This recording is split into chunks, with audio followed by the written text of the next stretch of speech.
it's Sissel and Verse, and today I'm going to be showing you some of the book mail I got this month, some of my book-related Christmas presents, and also my first library haul of 2020.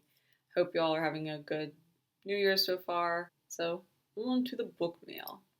First thing I got was Justina Ireland had a Twitter giveaway for promo cards for her new book, Deathless Divide, and I entered and I won! Yay! Thank you, Justina Ireland, for sending me this card.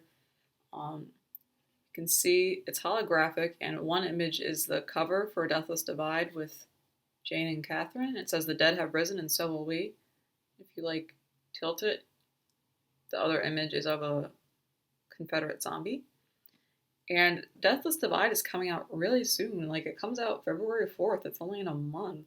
I'm really excited for this book. I really loved Dread Nation, and so I can't wait to see what else Jane and Catherine are going to get up to. So that was one item. And then the next item is I got my package from a Kickstarter project that I backed. What's the best way to open this thing?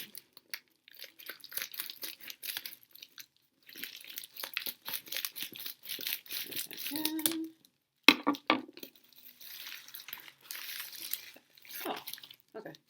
So it's Magnifique Noir, Volume 2 by Brianna Lawrence. It came in a cute package. Just trying to conceal my address.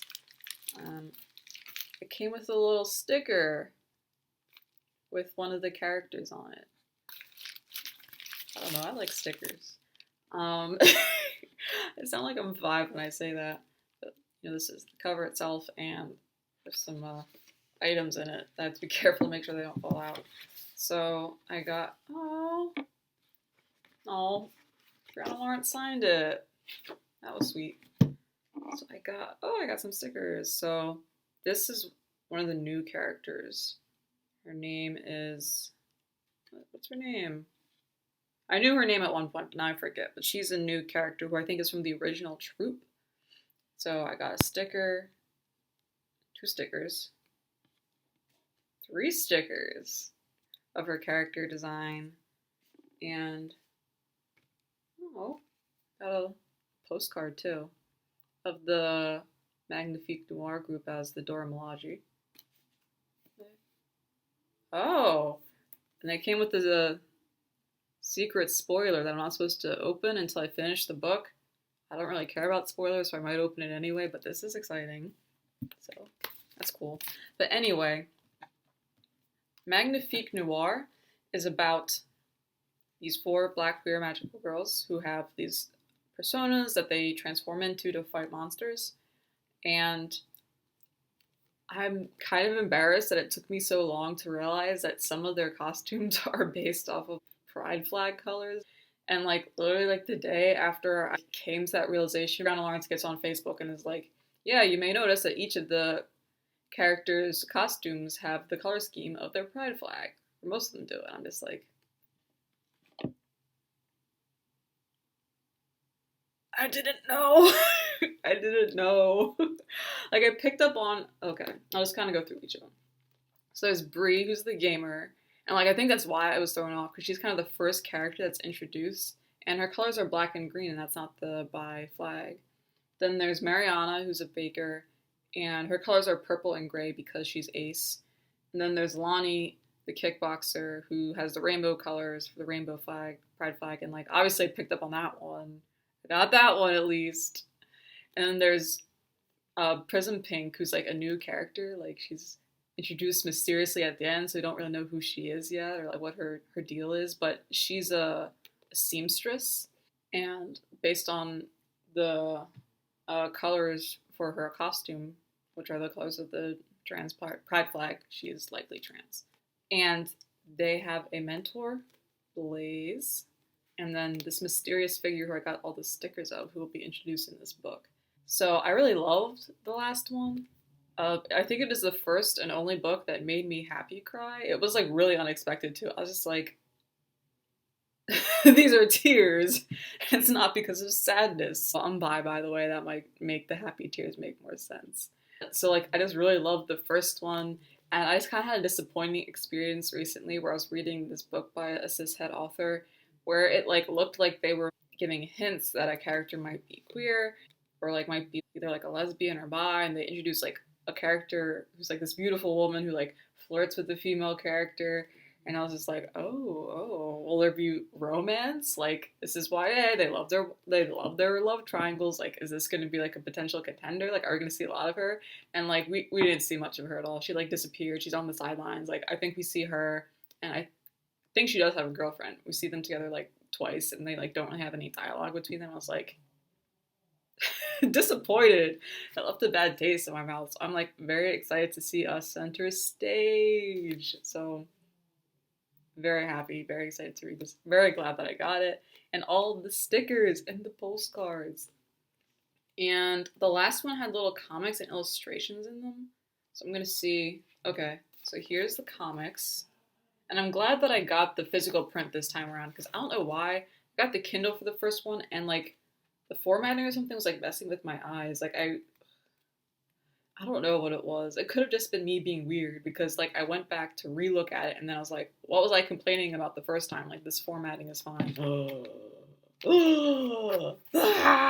It's a photo booth. And they're kissing. Oh.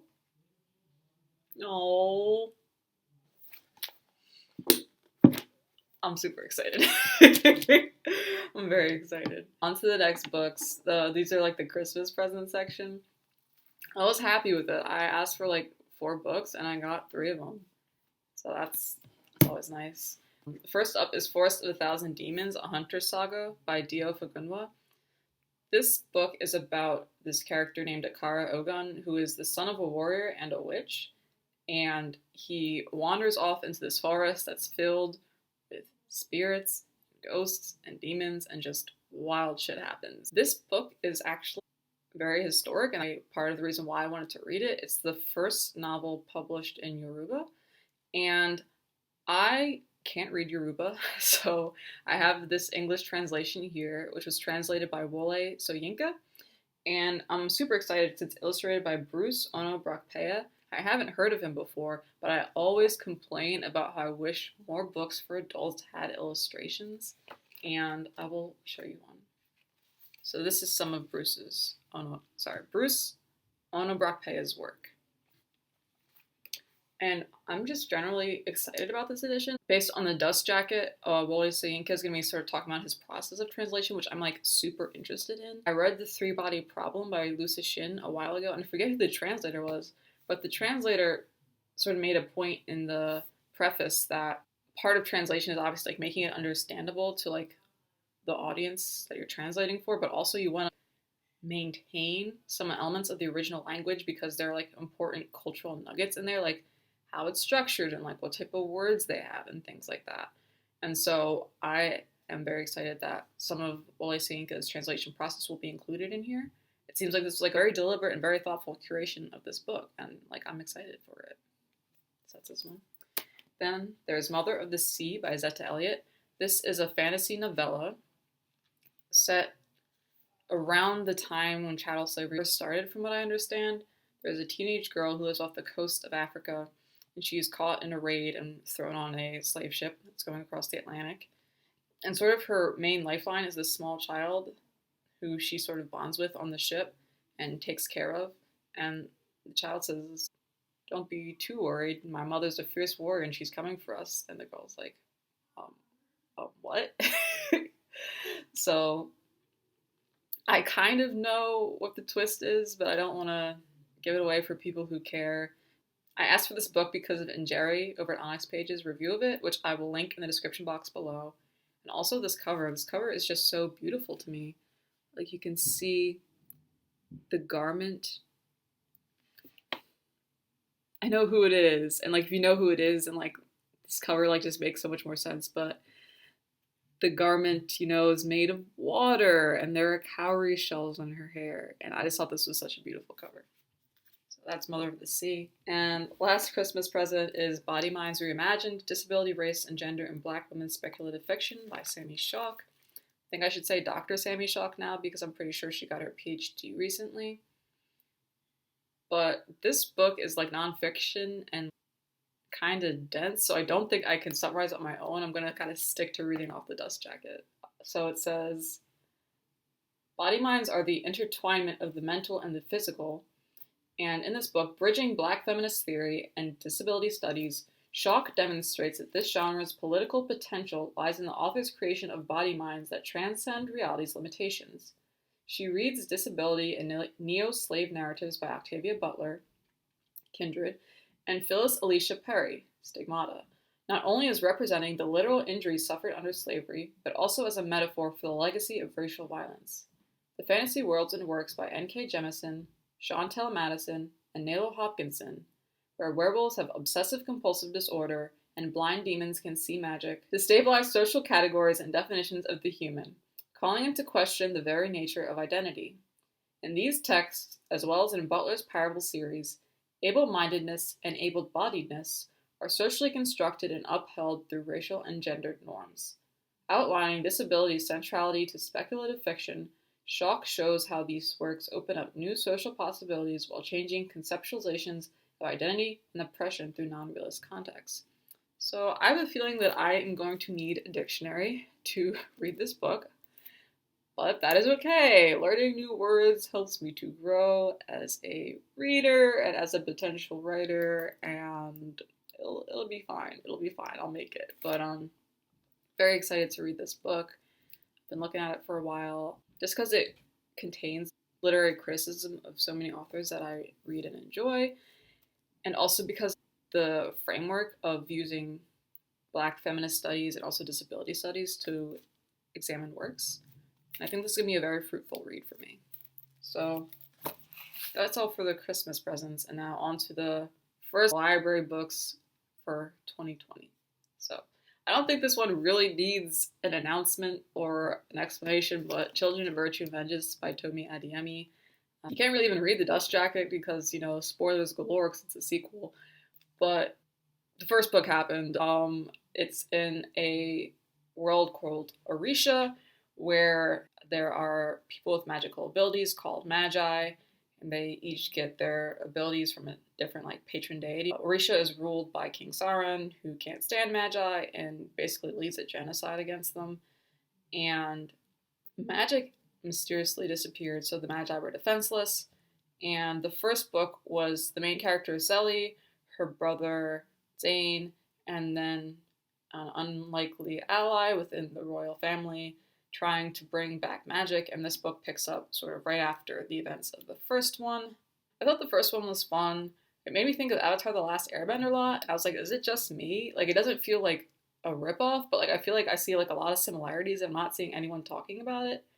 And then I saw some people talk about it. I was like, okay, I feel vindicated now. I feel like I'm not just making things up for shiggles. But that was fun. And I'll on to the sequel. Next library book is The Conquered by Kacen Callender. It's set in a fictional version of the Caribbean. And this book centers on Sigourney Rose, who is a wealthy islander, and her family was massacred by the colonizers, the Danish-inspired Fjern. And Sigourney is out to get revenge. The king is looking for a successor, and she plans to sort of manipulate and wheedle her way into a position where she can become the new ruler of the islands and, put her plan into action. And I've been very excited for this. I've been looking forward to this book 5 ever. I love the cover, the plumerias, the head wrap. I just love it. I think Orbit put out a free preview of the first couple chapters, and I read the first I think 1 or 2. Based off that preview, I know this book is going to be gory and difficult to read. The first couple chapters, there's a slave revolt that is put down pretty violently and pretty brutally by Sigourney Rose. But I'm hoping that it's going to be hard to read in a way that is ultimately fruitful, in a way that feels thoughtful and I'm growing, if that makes sense.